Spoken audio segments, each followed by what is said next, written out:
Hi Stampers, welcome back to my YouTube channel. Today I'm going to show you a fun card that I made with Garden Meadow stamp set. This is an online exclusive, which means you can only order it off the website. It's not in any catalog, and it's for a limited time, though it's hard to know what that really means. A lot of the online exclusive items have stayed on my website for months and months, but this is a new one, and I had a lot of fun playing with it. Kind of reminds me that spring is indeed coming. And so let me get started. So there's lots of cute images in this stamp set, and this is a card that I made with it. So first of all, I want to start off and do a little bit of embossing and cutting. So I'm going to bring in my cutting and embossing machine,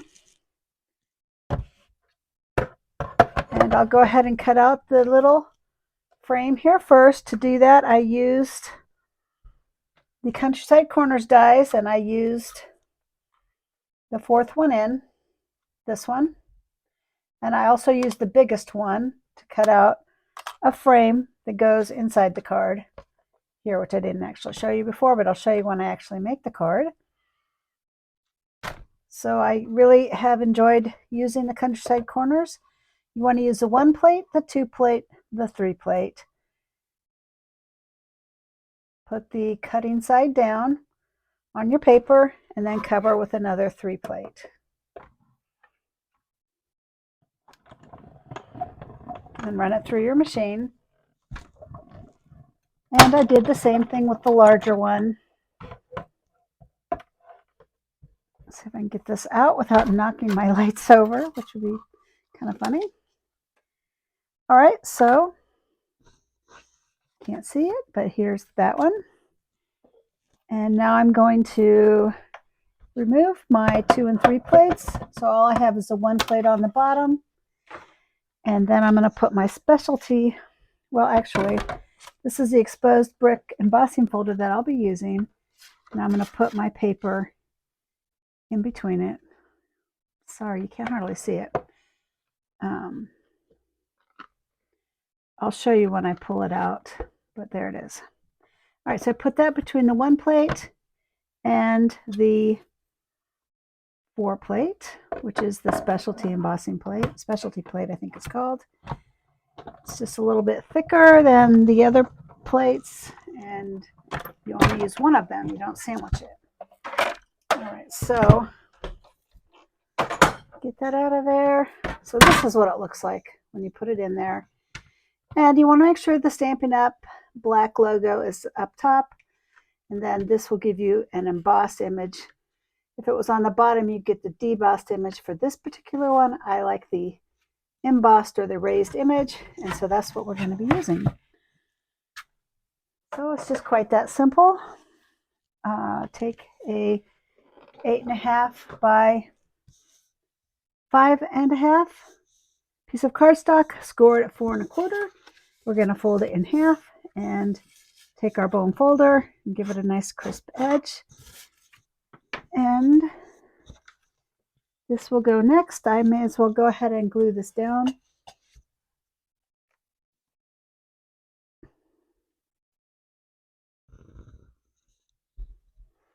And I did flip it over to make sure I got the embossed image on top.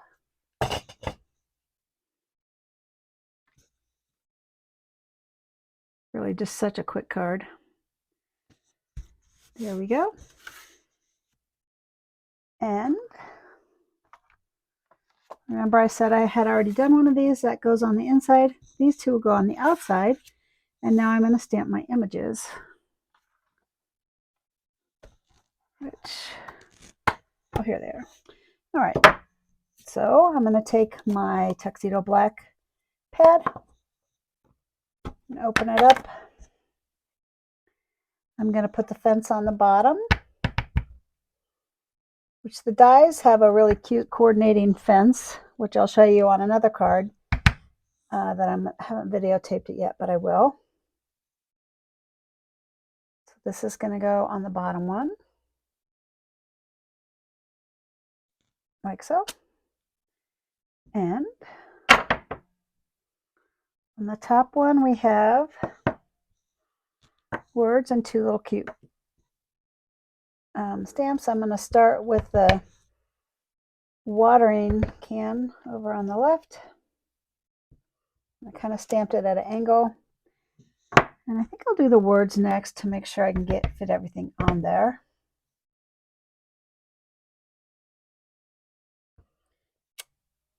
And then last are the cute little boots, which I think I'll put the boots inside too, just so there's something in there. You know, I think I'll put the watering can too. Why not? Maybe I'll put it up top. And I'm going to lean it over so like you're watering or something. Cute, huh? All right, so just a little tip. When you store your memento pad, you always want it to be upside down so that the felt is literally facing like that. I don't know, it's facing down. Your other pads you do the other way because they have a flip in them, but these store down like this, and if you do that, it'll always be freshly inked and ready to go. There's your little tip of the day. And I had a lot of fun coloring these. I haven't used my stamping blends for a couple of months, and I've sort of missed it. They're a lot of fun. And I'm going to start with the pecan pie, which actually matches this paper. And I'm using the light pecan pie. If you look at the marker, this little nib shows you this is a fine tip nib, and this is the brush tip nib. I'm going to use a brush tip on this, and so this is a light one. I did all of the horizontal beams in the lighter one. Then the diagonal and vertical I did in the darker pecan pie.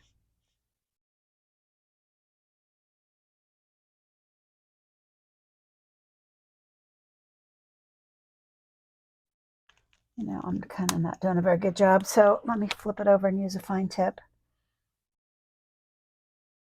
Was trying to use a wide tip so that I could do this video a little bit faster, but I guess if it doesn't look good, that's not a good idea, right?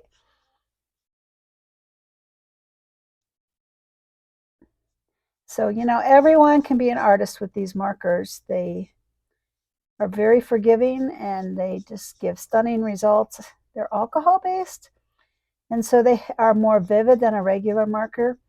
But one tip is you do not want to use these markers on your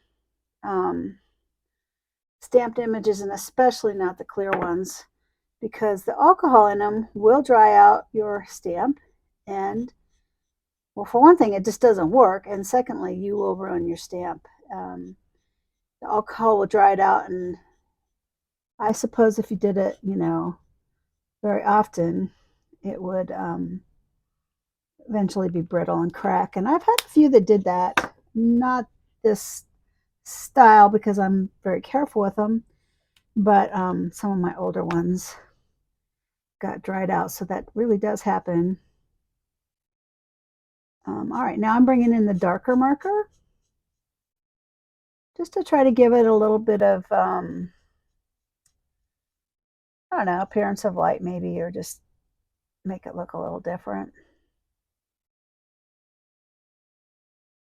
The other thing too is if you use these on your stamps, well, for one, like I said, they just don't even work. But secondly, you're going to stain it permanently. And in one of my videos, I'm going to show you what one of my club members did to my stamped image, which, yeah, I don't know, happens, unfortunately. There's really not a whole lot you can do about it. You can't really clean it with alcohol because then that makes it even worse. You're just damaging your stamp even further. So I quickly cleaned it, and there's not a whole lot I can do. I might try to clean it later with glycerin and see if that helps now that I think about it, because glycerin does condition your stamp. So if you do have a brittle stamp, glycerin can help recondition it. So I'm just talking out loud here. I think I will try that. I think that's a good idea. Not sure if it'll clean it, but I know it will condition it, and that's really what I want to kind of do that. All right, so there we go. The fence is colored, and using the two different colors kind of gives it a little bit of a, light differential. All right, we're going to start now with the dark gray granite, and you'll see why I'm starting with the dark first. I'm going to go ahead and just do the ring here on my watering can, and then I'm just going to color on the left side here. And I think I'll do the spout. While I'm at it, I'm going to do this one as well. So, like I said, I'm starting with the darker color first, and you'll see why in a minute. All right, so now I'm going to go to my lighter gray granite, and I'm going to go over what I already did with the darker color and then have the lighter color. And what that does is it blends in the line so it's not so dramatic. And so you can go over it a few times. It just kind of blends in the line a little.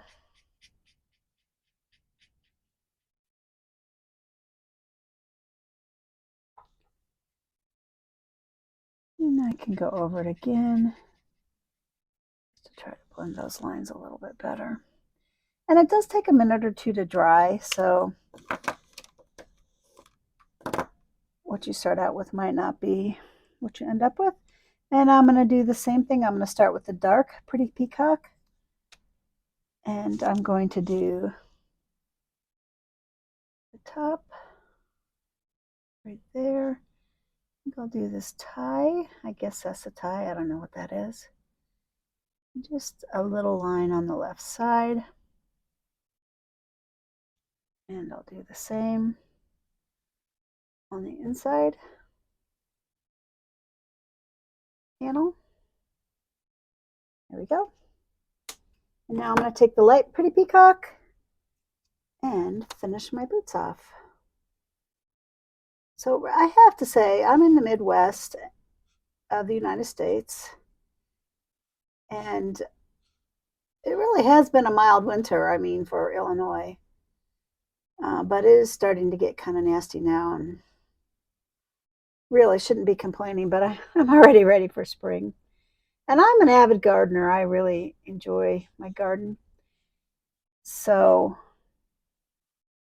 yeah, I can't wait for it to start again. Although I did get pretty tired of watering this last summer, so I don't know. I just can't make my mind up, can I? But I just really do like this stamp set. It just reminds me of my garden, and I get a lot of joy out of my garden. So, all right, so that out of the way, and I am ready to find my glue. Where did I stick it? There it is. Ready to do this. So I'm going to start on the inside with my big panel.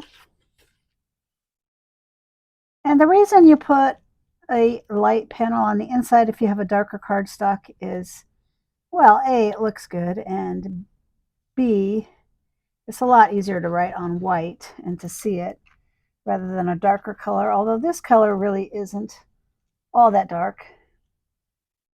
But still, it looks good, like I said. Just kind of makes it look good. Finished. All right, then the outside. I'll put this little panel down.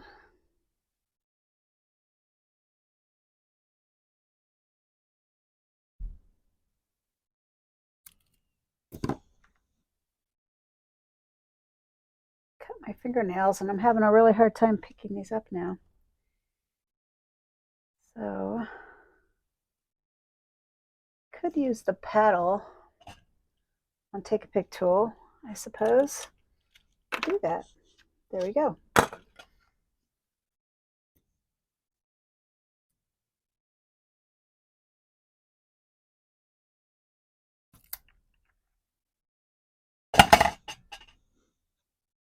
I need it again.